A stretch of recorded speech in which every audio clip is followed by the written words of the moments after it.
Welcome to the Weekly Trend Trader, how to do momentum trading. What we're going to do as all weeks, we're going to look at 5 stocks that have been moving with momentum. However, this week we're going to do something slightly different. And just because we're at the top of the market, we seem to be at the turning point, we seem to be at a swing high, and there's a lot of confusion about the pattern that we have here and whether the market is going to correct more than a normal correction. So what I'm going to do, I'm going to go through the markets, go through these 5 stocks, and I'm going to look at what would happen in normal conditions. Then, if we do anything other than what would happen in normal conditions, we realize that maybe this could be if that happens, an abnormal situation, and we know what to do. So let's do that today. We're going to look at these 5 stocks. Before we do that, don't forget to subscribe. For those of you who have subscribed, thank you very much for your support. To like this particular video, it just helps YouTube to help others find this. And the information I'm sharing with you is 20 years of experience in trading, more than 20 years. But it helps them to find that, and then they can share it with other people. So like that for us and share it with your friends, because I'm sure you've got friends who perhaps would like to start a trading business. Perhaps they've tried it, perhaps they tried the short-term stuff and it didn't work. Here I'm teaching you to trade how the banks trade. This is institutional type trading, not retail trading. Retail traders don't make that much money. They're there to provide liquidity mainly, but the banks and the hedge funds, the big organizations, they're the ones who make the big money in trading. So don't forget to share it with them. Also, that notification bell, very important, that notification bell, because you might subscribe, but unless you hit that notification bell as well, then YouTube won't be able to alert you to the fact that we've uploaded a new video. And obviously the information we're sharing with you is time critical information. So let's get going. Let's look at our first stock, which is Tesla. So what I'm going to do this week, I'm going to look at the swing highs and the swing lows, and I'm going to look at the RSI. And I'm just going to point out what would happen in normal market conditions. And then if the market does anything other than that, we'll realize perhaps something different is going on here. But that will take time for us to be able to spot that one. So let's start with the swing highs and the swing lows. So if we go back to, let's see, September 2019, let's say that as we break through on the RSI, the market runs up from October, but October it breaks through on the RSI, breaks through on the 52-week moving average as well. We got that first green candle that's above the 52-week moving average and above on the RSI. And the market continues to move up until a turning point in February. In February, that turning point, that candle there at $180 a share is the swing high. Also, notice the RSI at the swing high.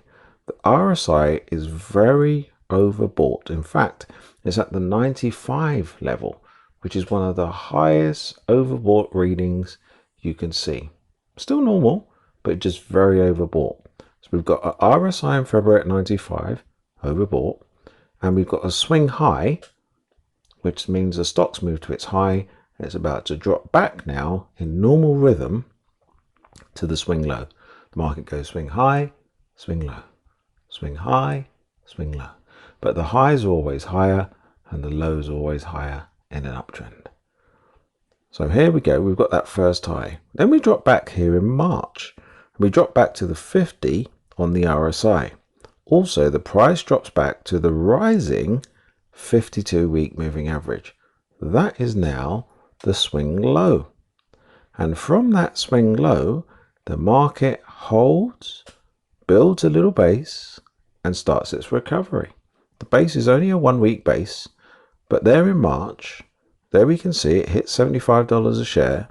The RSI is bouncing on the 50 level, and we start to move higher. Then we move higher again all the way until July, where we hit the next swing high. That swing high, look at the RSI, goes up on the RSI to the 80 level. So we go to the swing high on the chart, which is $350 a share, when we get that high testing pin bar, and then we get overbought on the RSI. Then we drop back to the swing low, which is at $275 a share. So we drop back there, there's the swing low, and then the market builds a base around that level. We see 2 touches of that price. The market goes up again to the swing high. The swing high this time is $500 a share. We've got a high testing pin bar hitting that 500 level, and that's a high testing pin bar. Now, what should happen from here? There's your swing high in place. There's the RSI at the 80 level. Now, in normal conditions, the market will just drop back to a swing low that is in an uptrend higher than the previous low, if everything's okay. So the previous low was at that $275 level. So as long as we get another swing low that builds and goes back up again from that level, then everything's okay. However, if we take out that level of $275 a share and break through that swing low, we're going to potentially come back and retest. The next level that we would retest would be that rising 52-week moving average. We'd go back and we should hold there again if things are pretty normal. If things are not normal, we'll get to that rising 52-week moving average and we'll continue to fall, and we'll fall even further. Then we'll fall down to about $75 a share. If things are really bad, we would continue to fall further from there. But in normal market conditions, you'll continue to make swing highs, swing lows, swing highs, swing lows, until the trend reverses. Why we get the expression that many people have heard, the trend is your friend until the bend at the end. Because it's when that no longer happens, when we no longer make higher highs and higher lows, then the trend is reversing. And that is the difficult point to trade. Because where we expect the market to hold and move higher, it no longer does that. So the trend is no longer your friend, hence the expression. So that's Tesla. We've looked at the swing highs and swing lows on that one. Let's look at Apple and see if we can spot that trend again. So here's Apple. Let's just go right back here to May of 2019, the swing low. So if we look at May 2019, there's the swing low, and there's the swing low in the RSI. It goes just below the 50 level. It holds there, and from there we run all the way up to the swing high, which is in January of this year. So we look at the RSI, it's at the 90 level. That's the swing high. Then we build a little bit of a top there, because if we look, the price stays around $80 for about 5 weeks. So we build a top in January and February at that price of around $80. The RSI is already telling us that we're overbought. So we're building a top at the top of the swing high. Now the market starts to fall. We drop all the way down till March of this year and we form the swing low. Look at the RSI now. The RSI forms an inverse head and shoulders. It's the bottom, it's the swing low, it's the end of the move down. The inverse head and shoulders tells us the market is moving to the upside now. It's a reversal pattern. So we know the market's going to move to the upside. So there in March, the market now moves and goes for its next swing high. And it runs all the way until July. In July, it hits the $100 per share mark. I know the prices were slightly different because of the stock split, but we use current prices. So we hit $100 a share and we pull back there for 2 weeks.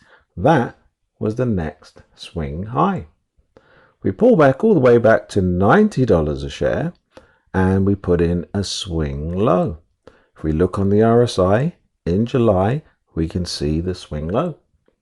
Then from that swing low, we go again and we run up all the way in August to 100 and almost $140 a share. That is the next swing high. We've put that one in. What happens on the RSI at the swing high? The RSI goes all the way up to the 80 level, which is overbought. Now, in normal market conditions, if everything's okay, the market will go to the swing high, it will drop back to the swing low, but the swing low will be higher than the previous low. So in an uptrend, we're putting in higher highs and higher lows. If we fail and don't do that anymore, we don't see higher highs, higher swing highs, and higher swing lows, then there could potentially be a problem. So everything's okay at the moment, as long as this sell-off that we've seen doesn't go below the 90 level. That was the previous swing low.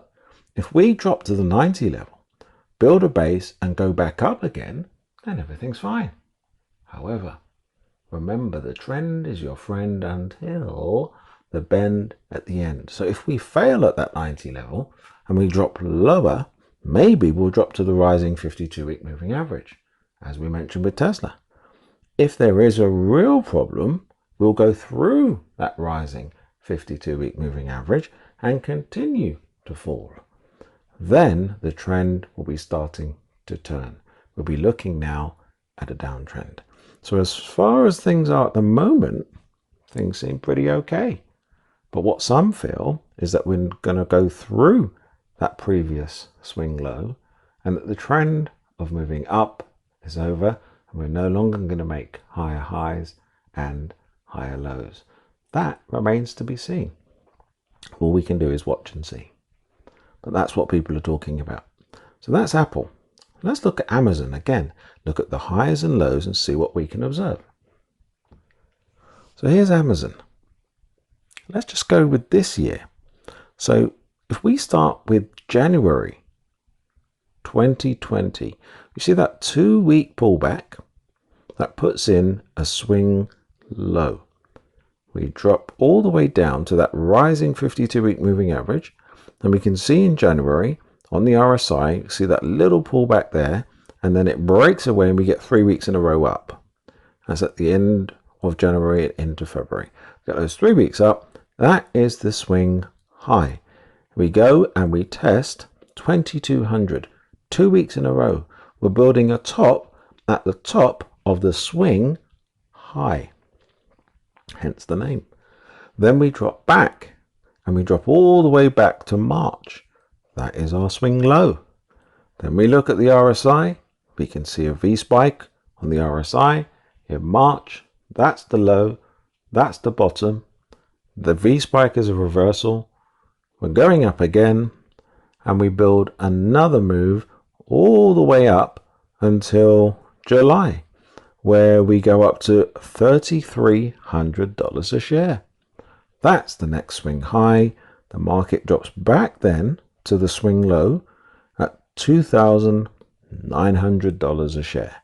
That's a swing low. Then the market tries to move up, and it does. Drift higher, grind higher, all the way into our current swing high. The swing high that we had was at 35.50. So Amazon puts in this swing high at 35.50. Remember, where was the previous swing low? The previous swing low was at 2,900. So as long as we build a base and move higher here and don't take out 2,900, then everything's fine. The market's still in an uptrend. However, the trend is your friend until the bend at the end. And that's the most difficult part to trade, as we've said. So if the market does take out 2,900, we're no longer making higher highs and higher lows. Because if we take 2,900 out, we're making lower highs. And so the trend has broken. Higher highs, higher lows, uptrend. But if that pattern breaks, either we trade sideways for a while or we go into a downtrend. And that is where all the speculation about what are these markets doing, that's where that speculation is currently coming from. Right, so let's move on to our next stock, Nvidia. Just before we examine this one, don't forget, if you haven't already, to subscribe for us. Really helps out the channel. We appreciate that. To like this particular video, just helps people to find it on YouTube, helps YouTube algorithm to show it to people so that they can find this information and they too can learn how to trade like a professional. And share it with your friends. Also drop us your comments, because I really love to hear about if you've caught 2 in a row, 3 in a row, 5 in a row momentum trading, 6 weeks in a row, 10 weeks in a row, whatever you've caught, whichever momentum trade you've managed to capture. Just drop us a line and say that you caught this one, really happy with that, got 6 in a row, 3 in a row, 4 in a row, whatever it was, and how you're getting on. Anyway, thanks very much for that. So let's go back to looking at the stock. So here's Nvidia. And again, let's look at the highs and the lows, the swing high and the swing low. So let's start from 2019, look at August. August was the swing low on this particular move. So there's a swing low. We can see it on the RSI. There it is. And we can see it on the chart. The swing low is about the $150 level. Now the market moves up, very bullish fashion, all the way until February of this year, where we put that high testing pin bar in. It goes all the way up to $320 a share. That is your swing high. Then the market drops back and it goes all the way back to March, where really that is your swing low. And then the market puts a powerful move in again, all the way up until July, where we get that 2-week pullback. And we can see there those 2 weeks in a row at $420 a share. That is your swing low. Then it goes again for the swing high, and it runs all the way up to $580 a share. That is the swing high. Absolutely fantastic. And as we look at that, August, swing low. February this year, swing high. March this year, swing low. And then we run all the way up to August this year for the swing high.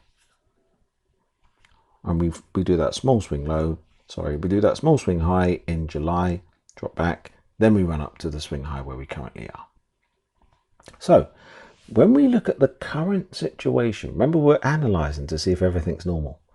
If everything is normal, what should happen here is that the market pulls back a little bit and then the swing low comes in before we drop back to the previous swing low, which is at $390 a share. That was the previous swing low. So we should build some sort of base and move higher before we drop to those levels. If we get to that level, in fact, if we take that level out and we go further, that's our first warning that there could be a bit of trouble here. If we drop back to the rising 52-week moving average, that's our next level where we should find some support. And we might put in a slightly lower low and still move to the upside. But if we do neither of those two things and we don't find support on either of those two levels, then there's real trouble and we'll see heavy selling. But in normal market conditions, we move up to the swing high, drop back to the swing low. Move up to the swing high, drop back to the swing low. And we keep doing that and making higher highs and higher lows, and that is our uptrend. So that's Nvidia. Let's have a look at AMD. And let's go back to August, September, let's say September 2019. Look at the swing low there. End of September, beginning of October, we can see the swing low. The market runs back with multiple weeks of selling and bounces on the 52-week moving average, which is rising. Then we look on the RSI, we can see the market drops back to the 50, which is the median average, drops back to the 50 and bounces off that 50 level. We run up and we go all the way until January, where we put in a swing high. And then we put in a swing low when we drop back for 2 weeks, and we can see that on the RSI. We drop back in January for 2 weeks, and then the market runs up higher again. That next high is up at the 60 level. We high test off 60, and then we fall back all the way to March. However, we look on the RSI, it shows that as a double top, and the market falls back in line with that double top reversal pattern. Everything's fine there. Then in March, we form an inverse head and shoulders. Remember, inverse head and shoulders, reversal pattern, telling us everything is going to turn and go back to the upside. So we ran back up, and then we ran into a sideways pattern. So we went flat for a while until we broke out again and put in a swing high. From that flat consolidation period, we broke out from that consolidation in July. We ran up in August all the way to the swing high. In fact, 2 weeks ago was the swing high. We put it in, high testing bar there, put in a swing high at $95 a share. Now, where was the previous swing low? Well, the previous swing low is that ranging area. So as long as we find some support before that ranging area and move higher again, then everything's normal, because that's what would happen in normal market conditions. That's what would happen in an uptrend. We would make higher highs and higher lows. That's an uptrend. However, if we get back to that ranging area and we fall through that area, then that's a first sign of a problem. If we drop back to the 52-week moving average here that is rising, if we drop back to that and fail there too and drop through that, then there's a real problem. We're no longer in an uptrend and everything has changed. That's where that expression, the trend is your friend until the bend at the end, comes from. So what we need to do now is just observe the price action. As a momentum trader, you probably took all the longs coming into this volatile period that we've got at this swing high. Now you're probably sitting out and waiting to see where the market drops back to for it to confirm that's the area of support and we can go back in and buy. If it fails to do that, then we start looking at the market going below the 52-week moving average, and then you would start to look at shorts. But that's a whole different ball game. And right now, that scenario isn't playing out yet. So it's very, very interesting where the markets are. Very, very interesting to look at the RSI, because the RSI always shows us when we're overbought at the 80 level or above, or where we're oversold at the 20 level or occasionally below. What's happening right now? We've moved to the swing high. We need to correct from that swing high to the swing low. But will the swing low take out the previous low? That's where the speculation is at the moment. Now, I've talked about some things here that if you are new to the channel, you may not be familiar with this. I've got a strategy video that I'm going to throw up in a minute. Just click on that and it will take you a bit more in depth in what I'm talking about here. Swing high, swing low, where do we buy, where do we put our stops? All those things are discussed in that video, and it will help you to be able to really understand momentum trading. I know that people don't always get it when they first see it. A lot of people need to see things more than once. So when you go and watch the strategy video, it will help you with that. The other one that's going to come in there is the latest trend following video. So if you're into trading the indices, just trend following on the indices, then that's a slightly different strategy, but it works very, very well. Trend following is a very, very powerful strategy that captures some very big moves. So I'll put that on there for you. Exciting times. We just need to watch and wait and see. We're momentum traders. We need to see where do we go with these markets. Everything will become clear for us as we wait for the end of the week, and we can see each week what's happening